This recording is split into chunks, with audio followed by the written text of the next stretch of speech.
wouldn't put no one above you. That should never ever worry you. That should never ever worry you. Always gotta stay 100 and true. The only time I lie is when I lie with you. Put my pride to the side and then I slide with you. I'm just being true. What's going on, SOJA fam? If you're new to our channel, make sure you hit that subscribe button, comment down below, turn on post notifications so that you're notified when we upload a new video. What she said. So we are back with another video. As you can tell by the title, this one is related to postpartum. Postpartum anxiety, depression, breastfeeding, all the above, life with a newborn. We're gonna cover all those things here.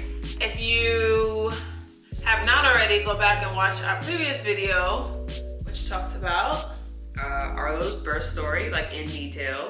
Oh, our new intro. We released that the last video. We vlogged that whole thing, talked about Arlo getting his shots. So if you're not caught up, go ahead and go back and watch those videos. Right, Lo? Tell him. Tell him, boo. Go ahead. Arlo.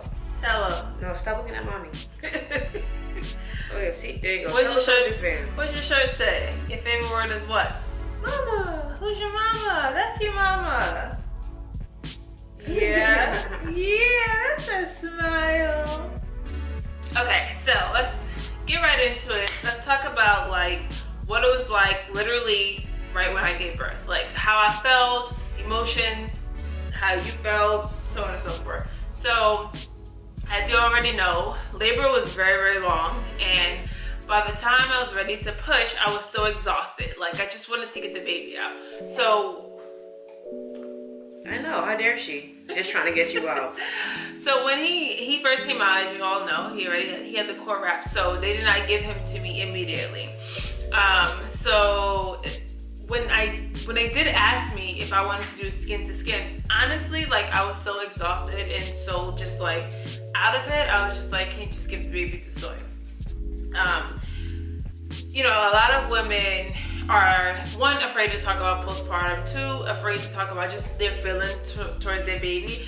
And not all the time do you have that immediate instant connection to your child. Like sometimes it takes a week, 2 weeks, months, I don't know how long it may take. So it varies from person to person. Everyone has a different experience. Right, exactly. Now, that's what I'm saying, like that was my experience, but like I said, I was so exhausted.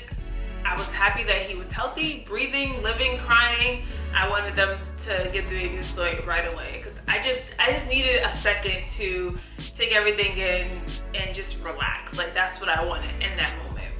How did you feel when he like first came out? So this is the first time I've ever seen like a baby being born, period. So the entire thing for me was just like extremely emotional. It was a lot. You know, I saw Asia going through her ups and downs and everything. I just want to make sure, you know, obviously the overall goal is to make sure he gets there healthy and happy. But at the same time, I also want to make sure that Asia was going to be good throughout the entire thing. And so, you know, I was worried about her. She struck a fever toward the end of it.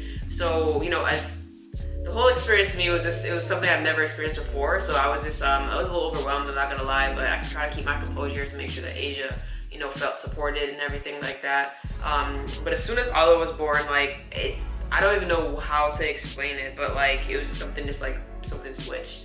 Like I saw the cord wrapped around his neck and they cut it so fast, and like they brought him over to the table and everything. So I was just like, what's going on? I looked over and then, you know, I saw him start crying, and then I went over to the table and I cut his cord and everything. So it was just really emotional, and just I don't know, it's like one of the best days of my life, honestly. So I don't know, I felt like that instant bond with him automatically. Like I was the first person that he was given to after birth. We did skin to skin for like 15-20 minutes. And then when Asia fell, you know, up to it, I really wanted to encourage her to do skin to skin too, just because he was so alert and calm, and like most babies are screaming and like, you know, they're all dissociated, but he was just so focused and clear, and I was like, I really want to make sure that she sees him like this. Yeah. So she did do skin to skin. I did do skin to skin, which was like amazing. I felt so like so happy and so like in love. And I was just like, oh my gosh, like this is our baby. Like I couldn't believe it. So we were discharged from the hospital very quickly. If you're from, if you live in California, northern or southern. I think there's like maybe Colorado or something. Oh no, is it Colorado? What's the other state of this Kaiser? Hawaii? Hawaii does too, yeah. So certain states have this insurance company called Kaiser, and they have like their own in-network everything, hospitals, everything. So Kaiser, what we really liked is that they're very focused on making sure that we're not being like coddled or crutched, right? Yeah, they want to make sure that we're doing everything on our own. So they checked on us minimally. We had to change the diapers ourselves. Everything ourselves. A lot of people say that when they're in the hospital, everyone just takes care of the baby for them, but like That was not our our parental journey started as soon as he was born.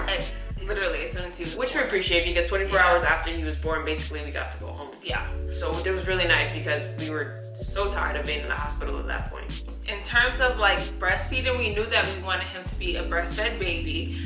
We wasn't sure like how long it was gonna take my milk to come in, so on and so forth. So the hospital gave me a pump and it was like, you go home, you pump, so on and so forth. But like literally like nothing was coming out. Like nothing. But they say that babies don't need a lot of milk in the first couple of days or so on and so forth. That's true. They say their stomach's so small that it's like they can only handle a few ounces anyways. But like I was literally getting like a drop. Like I'm like, this drop is not going to fill him up with Disclaimer, they said that it was gonna take about 3, 4, 5 days for her milk to come in. But you know Asia, you know how she was like, I can't believe, where's my milk? I'm not up. I'm like, okay.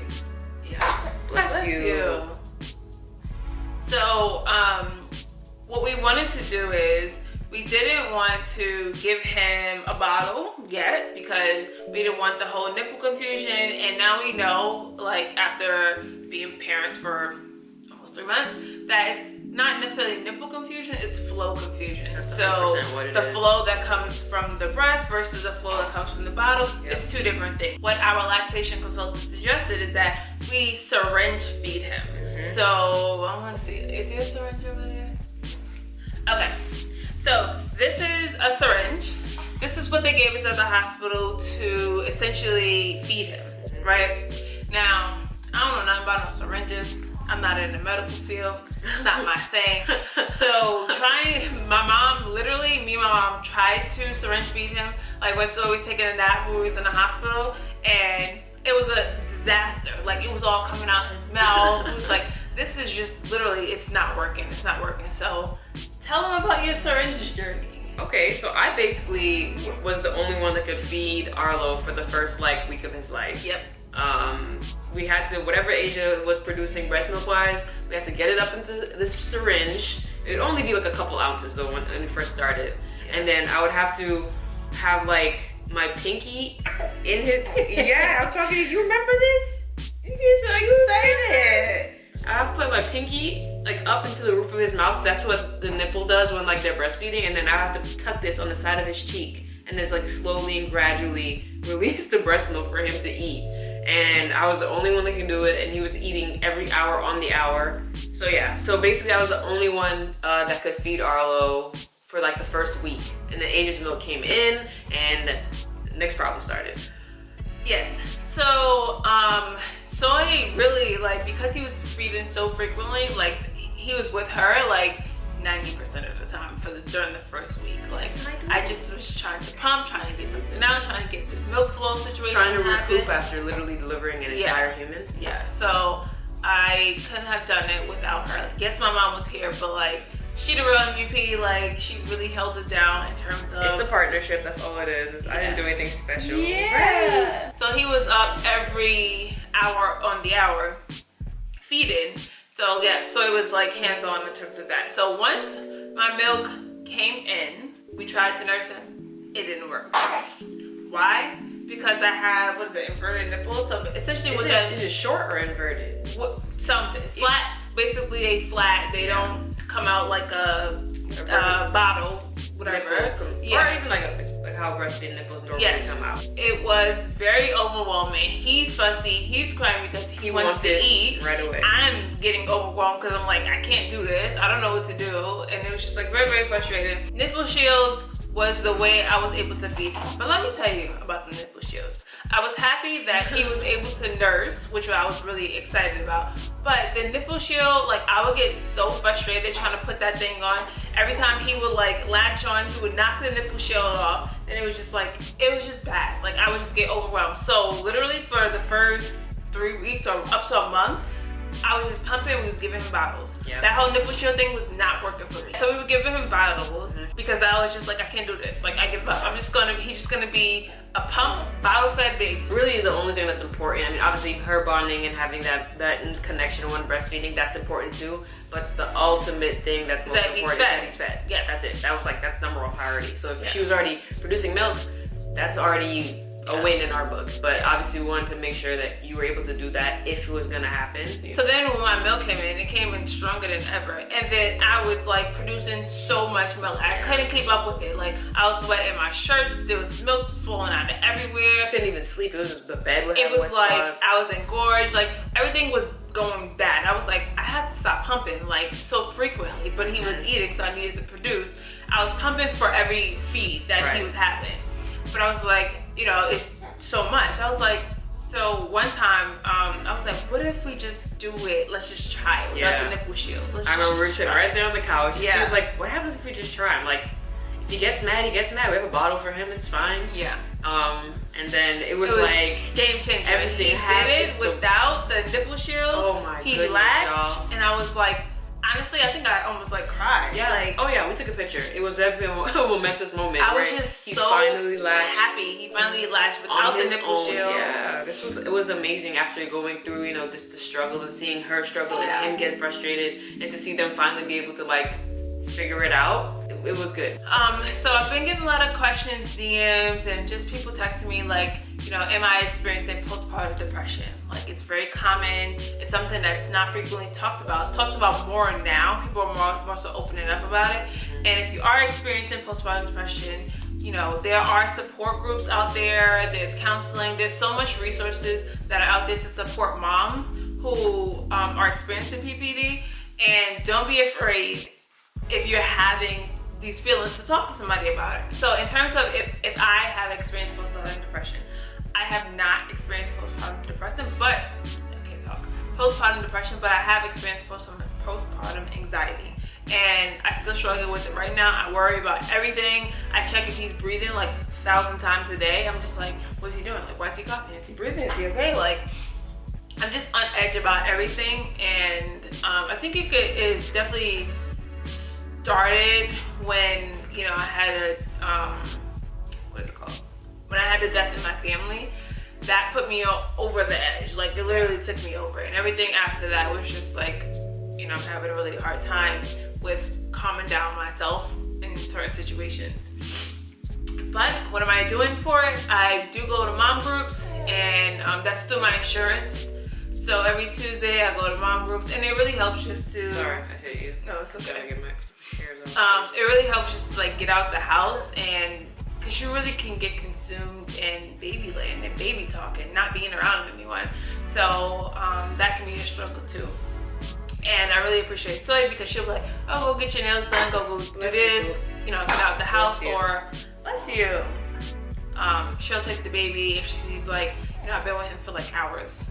Okay, yeah, so just really helps to have a support system, and you know, don't be afraid to reach out. I wasn't afraid to reach out.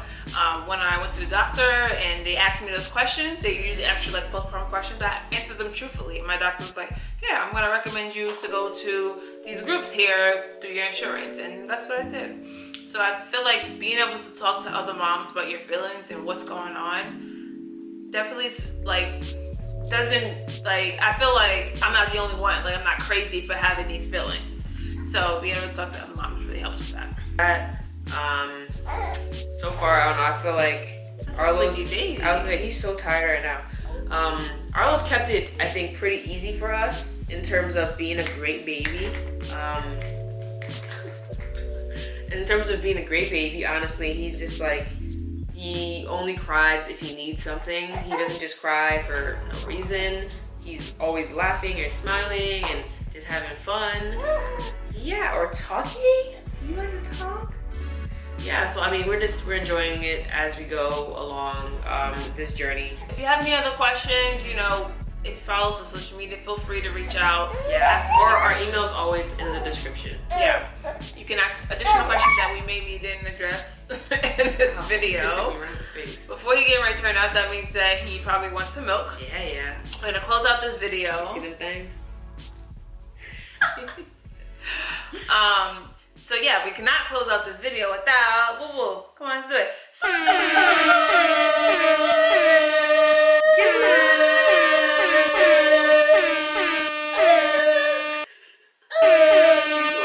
He's like, what is going on? Y'all are crazy. This week's super subby shout out goes to Michelle Bishop. Hey, shout out to you, Michelle. Thank you for watching, subscribing, comment something positive on our last video. As always, you know, Arlo said, we love you. Yes. And he's about to turn up. If you want, this is real life. If you want a chance to be a part of next week's super subby shout out, what do you have to do, Lo? Comment down below something positive on this video. Make sure you hit that like button. Make sure you subscribe to our channel. Yeah. And make sure your post notifications are turned on. It's so simple. Yes. As always, we'll be back with more videos. Bye.